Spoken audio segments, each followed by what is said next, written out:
Now then, welcome back to another episode of Agrarian Skies 2.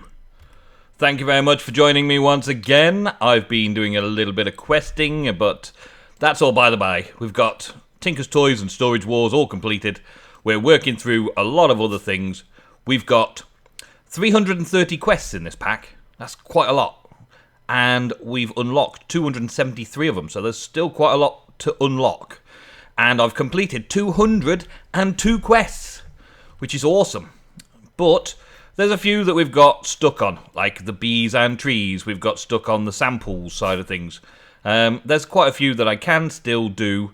Like a Silk Wisp. I could probably do Silk Wisp. I don't know why I haven't done Silk Wisp. Have I got Silk Wisp? Give me the Wisp. Wisp. Okay, I need to run that for a bit longer. I've been using that to make the apiary suit. But today I want to do something that you guys have been kind of looking at in the comments. Okay, so we've got Fabrico and an unattuned matrix. And I want to form these together to make a Fabrico node. 8 Fabrico node. Boom. Done. Okay, so it's faintly humming. This is supposed to need some Salis Mundus. I haven't got any in there. Let's see. Have I got any Mundus? I've got 8. That's more than enough, really. Okay, and we're going to place this on the infusion altar and see what we get. Now, I haven't done this yet, but in theory, this should work. In theory, this should work. I've got enough of the required materials, the required essentia of Fabrico. I believe it requires another 1,200 Fabrico. So I've been smelting down my crafting tables like a madman. And now we should be able to get started on this. Should be able to get it started. And it's supposed to be very dangerous as well, though. But like we've had before, this is the open air. So whatever happens, it'll be fine. It's going to take, 1,200 Fabrico. And it's going to work. Now, I'm going to take these off. Like I did the last time we made a big node, I'm going to take these off so that I've got no things to worry about. Other than maybe it sparking me and attacking me and all that kind of stuff. It's not got any of the ingredients to destroy on the way. It's got a long way to fill up, and we'll be doing that today. Down there, I've extended the platform, you can just about see, to build the next stage of the big reactor, the turbine. I've figured out the steam. Somebody put in the comments, or many people put in the comments, that we needed to use a wrench on the output to make it an output, or a wrench on the input to make it an output port. So I'll show you that in a minute. But first of all, I want to just get this done so it's processing, see what we get at the end of it. It's got a good 1,000 left, so I'll leave this to run and show you. Oh, it's giving me It's giving me stuff. It's dangerous to be around, but I can handle it. I'm hard. I can handle it. I'll be back when it's done. Nearly there, nearly there, nearly there. Everything's going according to plan so far. Not sure exactly what to expect from this node. Everyone's been saying that we could basically get all primal aspects at a very high rate from this one node. So I'm looking forward to seeing how it is. Is it going to be at least a 15, 15, 15, 15? Or more? Taking the Mundus. And it's done. Awesome. Okay, so let's see what we get. Let's take it. What we got? We've got a Fabrico 120. Okay, that's what we expected to get for that stage, yeah? Now, if we take it down into the node room, let's see what we get out of it. Do I put these on first, you think? Let's take this one off first, and this one. Yeah, let's do it there. So I'll take that off, put that there. 120 Fabrico, that's what we just made with that one. That's cool. Get it. Focus it. It's now protected by an advanced node stabilizer.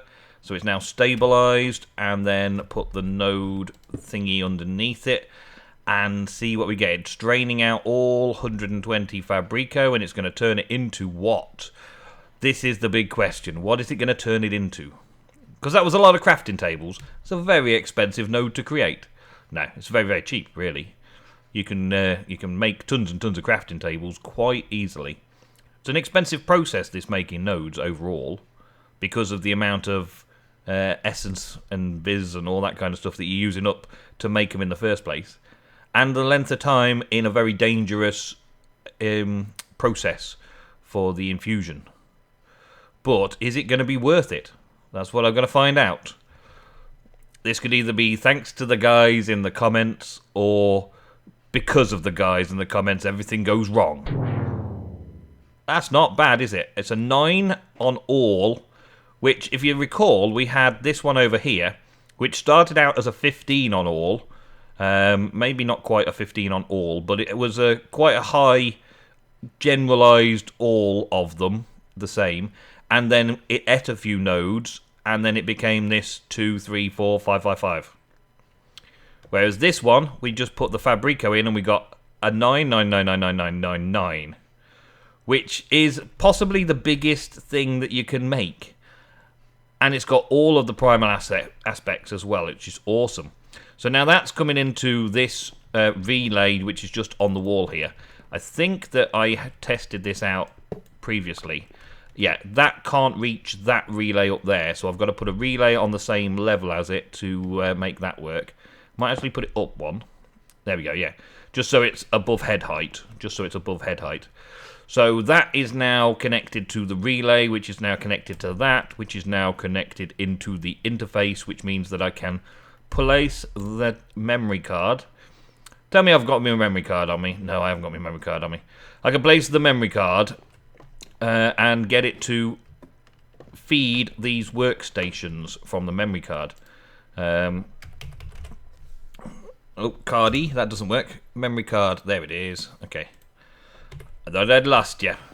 Right, and then we can bring this up here, and I can take this one here with a shift right click, save the settings, and then so all the nodes that I place here should go into that one. I'm thinking of putting another node just there as well to replace that one. Let's take it down here and let's right click it onto the crafting table. There we go, successfully loaded. And pop that away so I know where it is next time I need it. There we go. And now this should easily recharge quite quickly as well. That's not bad. That's pretty quick. I'm thinking that I'm going to need to start making some sort of discount clothing soon. That'd be cool. Going through the different Thaumcraft armors and all of those sort of things. I want to build up collections as well. I do like having a collection of things. Let's throw that away. Okay, we're done with that, so we'll put the wand away as well. Okay, so now moving on to something a bit more techy. We've got to do the big reactor, because my power supply is running a bit short. I wanted to make something big. A big reactor. So we got this set up last episode. I've got these reactor coolant ports, and a right click changes them from input to output. The thing that stubbed me, I think, is on these ones, which also now I've found out can do input or output. Yeah. The thing that stubbed me was that you've got these controls inside that do an input and output, right? So the input-output thing here was in the GUI, whereas in here there is no GUI, so that's what caught me out. But there's an input and an output. So what I'm going to do here, I'm still going to have an input over here, because the reactor that I build, there is it uses steam to generate power. It makes a turbine. And water that is left over, the steam turns back into water once it's gone through the turbine, and you can pump that back in through there. So I'm going to be doing that. And what have we got here? Let's see. This one's already set to output on a Tesseract right now, so that the Tesseract has got the reactor, big reactor power, sending fluid. So that's sending steam, and that's receiving the steam. And I had no problem in getting the steam to go down into this steel drum.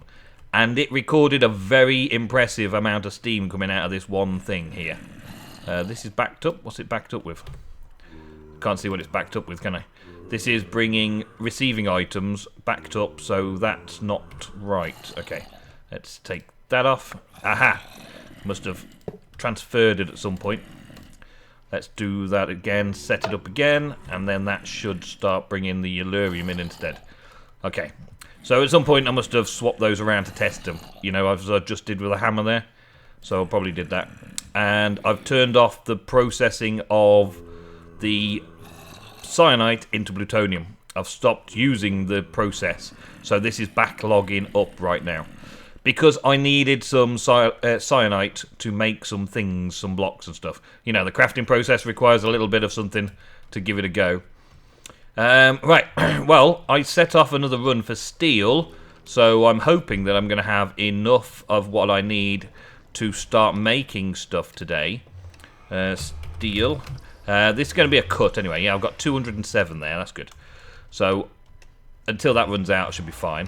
What we're going to need, though, is the reactor housing, and that needed the cyanite, you see. And in order to get the cyanite into my system, that's 64, that might be enough. In order to get the cyanite into my system, I needed to turn off the processing of cyanite into the plutonium. Plutonium? Is it like plutonium but blue? There we go, look. Yeah, that one. Yeah, I've turned that off, you see. So now it's not exporting anything into it, so the cyanite gets backlogged in here.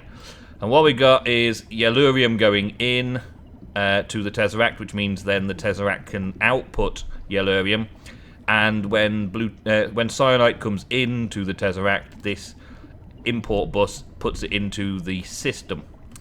Exactly why it's got backlogged over there then I don't know, because it should be going into the AE system. Probably because I've just tapped it a couple of times and turned it to being inputs and outputs and all that kind of stuff. But still, never mind. Right, now, this episode, I want to build this reactor, but I want to build it on a small scale for a start, and then if I can get this reactor and the water supply to cope with the small reactor that I'm going to build, then I'm going to keep making it bigger. So this whole space is designed to hold a huge, big, humongous turbine, but I only want to increase it stage by stage, okay? Because I know I'm going to need more stack upgrades and things like that in here to carry more water faster into the reactor, because this is going to need to pump out millibuckets, tons and tons of millibuckets. There is a maths for this. So every 25 millibuckets that this can, or every 0.25 millibuckets, I think it's every, I'm not sure, every 25 of these, right, that'll make sense when we can see it running, every 25 of these can give you the ability to turn one of these turbine rotor blades. And the turbine rotor shaft can house 4 rotor blades. So if, by some stretch of the imagination, I can do 4, then I only need to put one turbine rotor, one turbine shaft with 4 blades on it, and that's as big as the big reactor I can make. But I want to start there and then start building up afterwards, start making it bigger. And I wanna transfer it via Tesseract, so I'm going to transfer the steam and the water via Tesseract, because that filled up incredibly fast, that tank, so it's pretty good. And I reckon that fluid ducts are going to be slower than Tesseracts. I know Tesseracts lose energy in transference, but I don't think they lose materials and things like that in that same way. So, big reactor, the minimum size we're going to need, let's say that's the base. The minimum we're going to need is a 3x3 in the center here. So this is the 3x3 minimum size of the reactor, I believe, because we've got to have a rotor coming out of it. So therefore this, oh man, oh that's the roof, it's okay. So this has got to be a 5x5 in order to make that happen. That one definitely didn't want to go there. There we go. So that's got to be a 5x5 to make that happen. Let's take that off as well, just to keep it clean for now. I might want to put some glass there instead. Okay, so the outer wall is my 5x5, and the inside of the reactor itself, that's going to house the turbine, is a 3x3. Now, let's see if we've got what we need to be able to make these bits and pieces up over here. I'm not going to do it all on camera. I'm not going to do tons of crafting and stuff on camera, but I want to show you what we need to do. So, I'm going to need a turbine controller, but first off, turbine rotary blade, rotor bearing. Okay, needs 2 shafts, so let's make 2 of those first. Let's make 1, 2, actually we're going to need those 2 for the recipe to make it, and we're going to need at least 2 to stick out from it to put the blades on. So let's make 3, just to be on the safe side here, and then we'll make this like that. There we go. Okay, so that's the main thing that's going to come out of. And that's used all those up, so they're going to go from there out. Then we're going to need some blades, and I think I'll start with at least 4 blades on the first shaft, but I'm going to take another 4 now while I've got the materials in there, just so that I can expand it out the second rotor. Then we're going to need to have power output, so I'll get one of those while we're here as well. I'll only use 1 power output for now, and then we're also going to need the controller, so I'll get one of those in, get a controller on, and then there should be some reactor turbine glass. There we go, because it looks so cool. There we go. Let's put that into there. I don't know how much hardened glass I've made. I should actually made some more, but I've only got 1 induction smelter. Yeah, 6. I'll make some more of that in a bit. In fact, let's make the hardened glass now. Let's craft another 100, because it's going to be a big reactor. Let's craft another 100 of that while we're doing it. That can take the obsidian and all that kind of stuff. Alright, I just threw that away. That one. Reactor casing. Is that the one that I just used? Turbine housing. It's turbine housing, not reactor casing. Turbine. Alright, there we go. Right, I've also got this turbine glass, turbine housing, rotor shafts, and rotor blades all ready just to be craftable, so I can expand it quickly. All of these individual blocks, I only really need what I need, whereas the housing and the glass to make the frame and the glass walls, and the shaft and the blades are things that I may need to just whip up quickly and then create some more of. Right, so before we run out of time this episode, because I don't want to just keep talking about it, I want to actually do it. Let's see about this. See if I understand it well enough to do this. Okay, so we got that there, and then we've got the rotor shafts. We're going to have 1, 2, 3 rotor shafts. Now, this needs to have some blocks around it, some full blocks around it at the far end or near end. I can't remember if it's far end or near end. I think it's near end.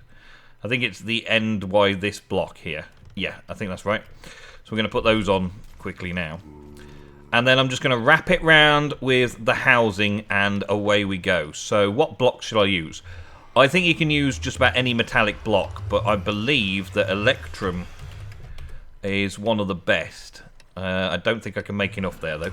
So let's see what we've got, and I'll upgrade to Electrum. Ferrous might be cool. Shiny might be cool. But I'm pretty sure we can guarantee that gold is going to work, because I've seen a tutorial and gold was used in the tutorial. I will upgrade this to, I think, Electrum, but I'll test some others out as well. There'll be a testing progress to see how we can maximize it. And if you know anything about it, just let me know in the comments below. I actually made 9 blocks. That was daft, but there we go. So we put this around it like this to house it. Oh, I missed one. Get that out of the way. There we go. And this can be much deeper as well. I can add another 3 or 4 layers on. I don't think there's any particular limit to how many I can add, but I can add some more to it, and that's fine. This is what apparently generates the electricity itself, right? And then we would have blades on... Well, let's have 4 blades like this for now. I reckon I can easily afford to do 4 blades. And then the reactor housing, again, on the other side. So we're going to make a smaller version, but you'll be able to see that we can make a much bigger version soon enough. So that's going to be the size of it. And I would put glass in these to give us the walls and stuff. Right, I'm going to finish this up and make the... there's another port that I need. There's another port that I need, another access port. There we go, fluid port. So this fluid port that I've been having kicking around for a while here, this fluid port needs to go in. I think I need to put it over here, really. So I'm going to put it just there. So it's hidden away. I'm going to put the fluid port in there, like that.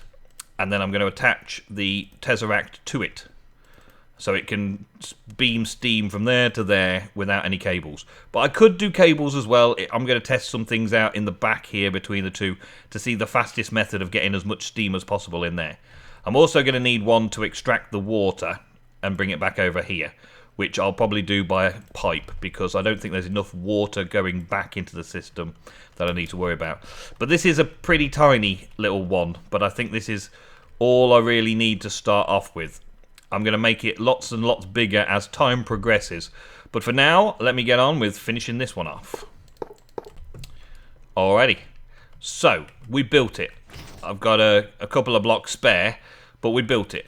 Now, it's become a multi-block structure, but only when I switch the gold blocks out.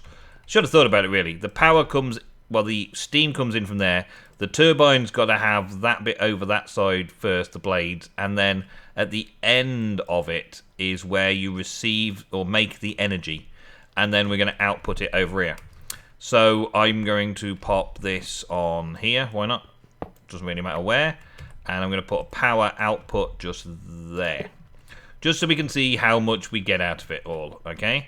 I'll quickly get myself an energy cell. I'm going to get myself a decent energy cell because I want to see how fast this fills up. And I want a bit of space. So what have we got? Cell. We've got some leadstone. We've got a hardened. We've got an empty hardened there. Let's get a couple of empty hardened energy cells. Yeah, that'll do. I'll just take two empty hardened energy cells and we'll test it out. See how fast we can produce some energy with this little tiny big reactor. They look like they should power output tons though, don't they? And bear in mind that this is just the first stage. This is like the smallest I'm going to make. I want it to fill out. I want it to be massive. But we've got to start somewhere, and this is where we're starting. So we'll have this hardened energy cell. Let's turn them around this way so I can see where we're going. We want that there. And we want to have the power input from there and output on that side. So we should have output there. Yes, that's good. And we'll have this one, and that can be changed as well to input on there and output on that side. So I've got a kind of a battery system where this cell's going to get filled up first, this cell's going to get filled up from that cell, and then this is the output there. These can only accept 400 RF per tick. So this is not really the best in the way of sorting things out, but it's 400 RF per tick. We know if we can max that out, then we're doing good. We're doing good. Because my applied energistic system, I think it's only using 800, so a couple of those outputs will be great.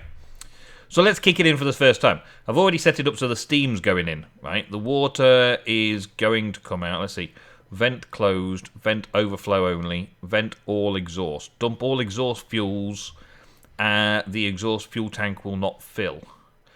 Okay, and preserve all exhaust fluids. Turbine will slow or halt fluid intake if exhaust fluid tank is full. So I'm guessing that's the exhaust fluid tank. I don't know. So I'm gonna vent it all for now. We'll try that. Induction coils. Metal coils inside the turbine extract energy from the rotor and convert it to RF. These controls engage or disengage the coils. So engage coils, disengage coils. So I could turn the power off without turning the reactor off. That's cool. So I can disengage the coils. And the coil is basically that gold coil around the thing there. That's coils for us, I think. So I can disengage coils so that they will... so I can get the rotor to spin faster and then switch the coils, engage the coils once we've got speed to start turning that momentum into energy. On this side then, let's just... Oh man, we've got this over here. Increase maximum flow rate. Higher flow rates will increase rotor speed. So this megabuckets per tick is the flow rate. I don't think the Tesseracts have any limit on the speed they can transfer, but this thing over here needs to create as fast as possible. So what's the fastest it's got here? At the minute, that's 1004 millibuckets per tick, with this current setup. So we're producing that much steam per tick. So it's recommended then, if it's 1,000, shoot, divided by 25, that means I can have tons of rotor blades. Oh man, we can already make a massive one just off that.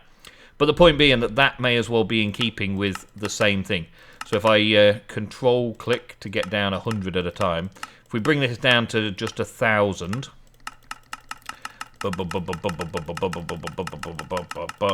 shift down to that. Let's see, what was it, 1,006? I want to match it exactly for some reason. 1,004. Let's do 1,004.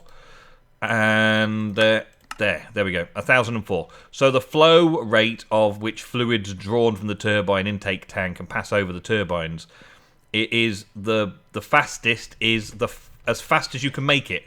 You can't make that faster, use the steam faster than this steam is being made. So those two tesseracts are joined up like that. You can actually place that block onto these blocks. So I could build this reactor directly onto this reactor. And maybe, just maybe, I will do that. Maybe I'll do that at some point. But for now, this is how we're going to test it out. Because this is the first time I've made a big turbine. I think I'm doing everything right. It seems to be right so far. The moment of truth, though, let's have a look. If I just activate the turbine. Okay, it's using steam quickly. The rotary speed, it goes up. When it gets into the green, that's a good speed for making energy. It's currently running faster because I've not engaged the things. Look at that, though. How cool does that look?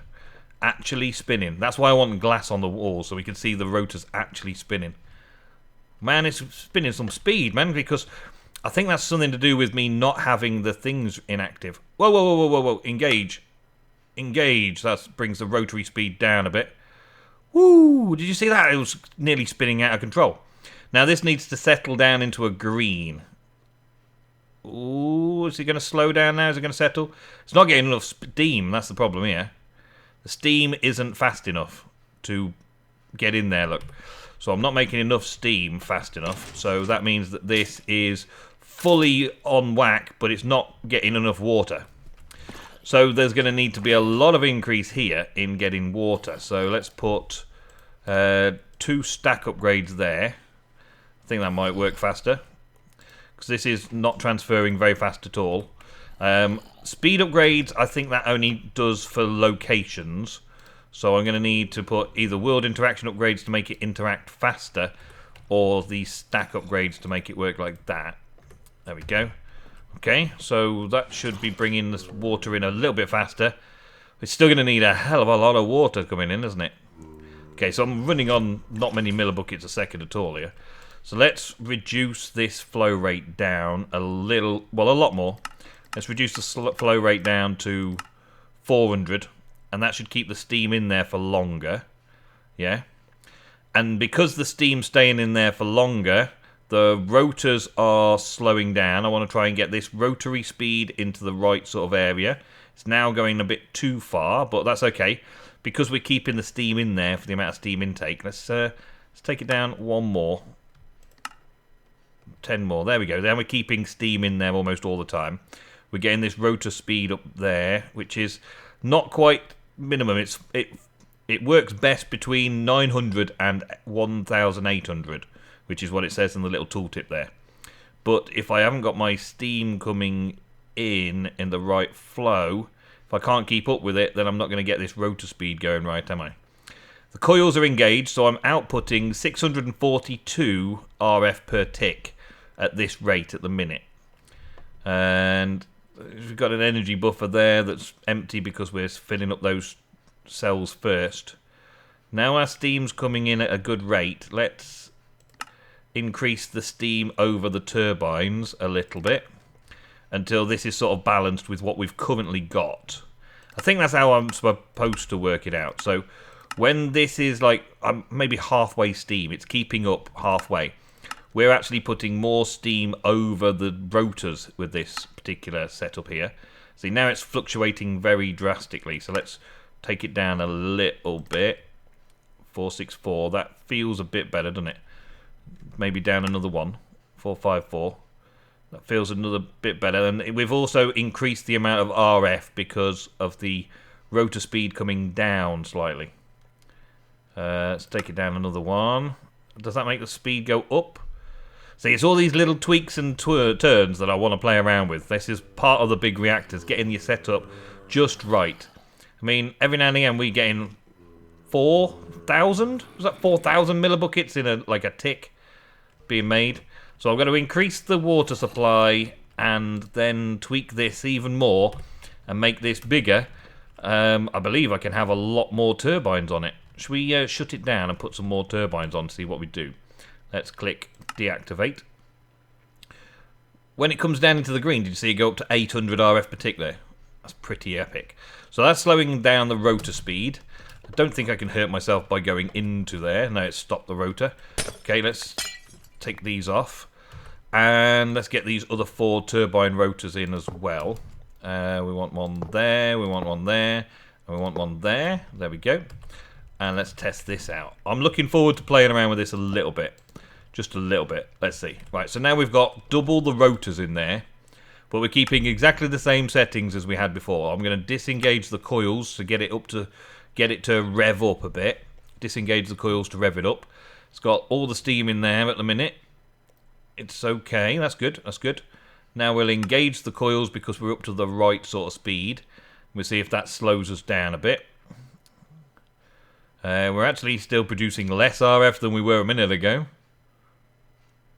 But the rotor speed's going up for some reason. Okay, can it get to 1,800? In which case we're kind of sitting at a nice level. The steam there's being used well. Oh, look at that, man, look at that. We have just nailed it with that extra bit there. The rotor speed's going up into that category, which is that red. It's actually going too fast. I've engaged the coils. Why am I not getting anything? Look at the speed of that, man. That's awesome. But I've engaged the coils, and the rotor speed's going too fast. Let's disengage, engage. Let's pump out some more steam, because it looks like we need to pump some more steam over it to slow it down a bit. We're going over 2,000 revs per second, revs per tick, revs per minute, whatever that is, yeah. We just tweak it a little bit, right? That's doing 1,500 and then RF per tick. That's quite big. That's quite a lot of RF per tick, which we're converted around from here. The energy buffer's filling up really fast, but the steam again is going to be the problem. You can see where this is going. This turbine can make huge amounts of RF per tick, and this is kind of a small one, a starting block, a place to begin from. I'm going to just keep expanding it and expanding it. Alright, I think we're going to be about done. Let me just check the time of the episode and see if we can do any little mini quests while we're waiting. Well, that seems to be all we've got time for this episode of Agrarian Skies 2. Thank you very much for watching. Thank you for putting those comments down below. They've been very helpful in making these big reactors a success. I'm learning. I like to do my learning on camera. I don't go and hide myself off in a creative world somewhere and test these things out. I like to go through it with you so that you can help me to learn these things, and then I can interpret and figure out what I want to do with it and try and make something special out of it. So thank you very much for your comments. Thank you all for your likes. Thank you for your support. I will see you very soon for another episode of Agrarian Skies 2. Goodbye.